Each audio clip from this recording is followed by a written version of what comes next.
Hello everybody, welcome back to This Week in Esports and Gaming, the show where we talk about the latest and greatest business happenings for gaming, esports, and creator news. I'm your host, 𝗠𝗿. We're here for the third week of July 2024, and let's dive right into it. Our first top 3 story, the House of Highlights Creator League has been announced. According to the published press, the Creator League will see a 5v5 basketball game and dodgeball tournament take place at DreamCon for the third year in a row. Included in this tournament are Mark Phillips, Ludwig Ogren, and Hassan Piker, who have signed on to participate among others. Last year, there were about 3,000 people in person live to watch this, maybe something similar that they'll be doing this time around. And for reference, DreamCon is the largest Black-owned annual anime and gaming convention that supports folks from all around to enjoy esports, gaming, cosplay, sports, film, music, and other areas as well. Creator League is also a group that has done a variety of things that, like celebrity clips and engagements as it relates to sports. And the goal of Creator League is for creators to meet peers in real life and be treated like pros, with an event produced to match professional level broadcasting. It's interesting to see all types of creators come together to support a variety of initiatives. And more often than not, creators in different areas, I think, are coming together to collaborate on a variety of events, which is cool because more creativity among content and businesses that come from the creators. For our second top 3 story, 𝗍𝗶 has broken more Twitch records. Spanish streamer 𝗍𝗶 broke more records with his recent creator celebrity boxing event called 𝗠𝗶𝗶 𝗖𝗶. Here's some details, courtesy of the published press once again. So this was the most popular Twitch channel of all time. This makes it that he breaks his own record for peak viewers on any Twitch channel ever, standing at 3.85 million peak viewers. There was over 4 million peak viewers for the event.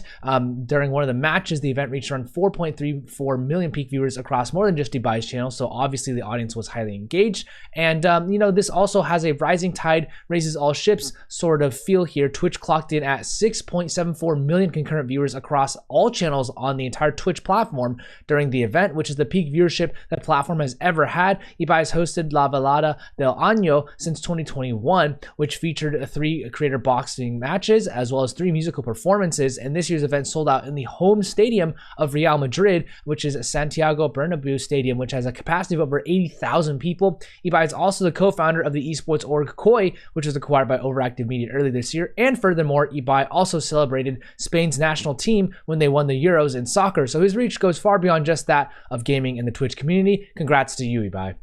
For our final top 3 story, Manchester City Football Club, they're going to go deeper into gaming. They are going to integrate themselves into Fortnite with the latest creative experience called The Ladder. According to Alexander Lee of Digiday, The Ladder will have a 1-versus-1 competition where players will battle through a series of virtual arenas that contain Manchester City branding. And this activation is not something Man City wants to be short-term, as per Man City's head of esports and gaming and metaverse, Chris Lewis. Man City will be the first Premier League club to launch its own experience in Fortnite with the help of Atlas Creative, though this is not an official partnership with Epic Games. The club has its own EA Sports FC and Fortnite competitive teams that represent Manchester City in the game, so the club is no stranger to esports and gaming, and Man City is looking to also engage with potential fans in the US market more broadly, which lines up with Fortnite's core player base. As far as partnerships go, Honda partners with Twitch to become the first ever exclusive automotive partner of Twitch Rivals. This year's new year-round partnership will include the Chat's Civic Mods segment that will enable Twitch Rivals fans to customize a new 2025 Civic Hybrid sedan through chat polls. The final crowdsourced customized design from chat will be revealed at TwitchCon 2024, and one customized Civic Hybrid will actually be given away to a Twitch community member. Alpine Esports partners with G2 Esports. Alpine Sim Racing has taken over the Alpine Esports branding with a partnership also with G2 to elevate Alpine Sim Racing's performance. Since G2 also has a roster in sim racing, will be interesting to see how this partnership shapes up. XSET partnered with Top Tier Authentics. The collaboration will see XSET integrate TTA's experiential authenticity platform with its clothing and accessory collections, allowing fans to connect with XSET products and creators. XSET merch will be accompanied by a TTA badge, which can be scanned to unlock exclusive content, personalized videos from creators, and other rewards as well.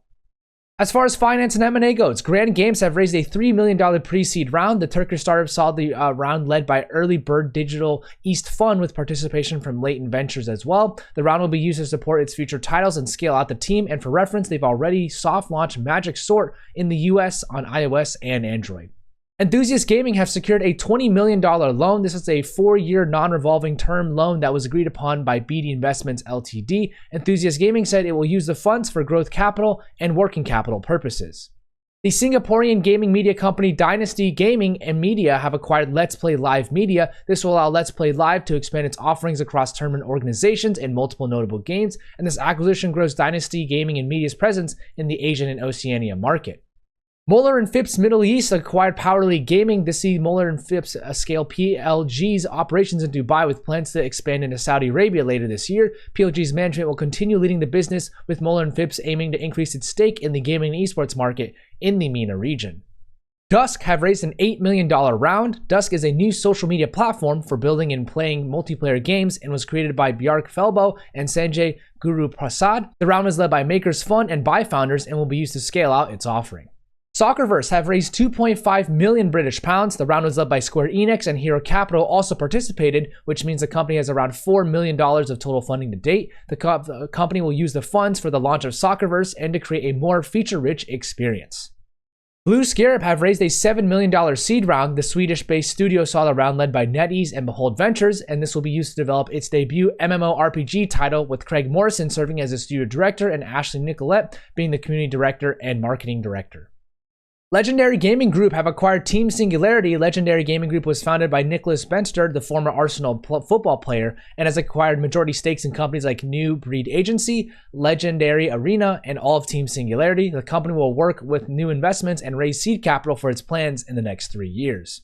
Echo Chunk have raised a $1.4 million pre-seed round. This will be used towards supporting the further development of its free-to-play daily puzzle game, Echo Chess. The round was led by A16Z Speedrun and also saw participation from Mark Pincus, Eric Koo, Stefano Corazza, and more.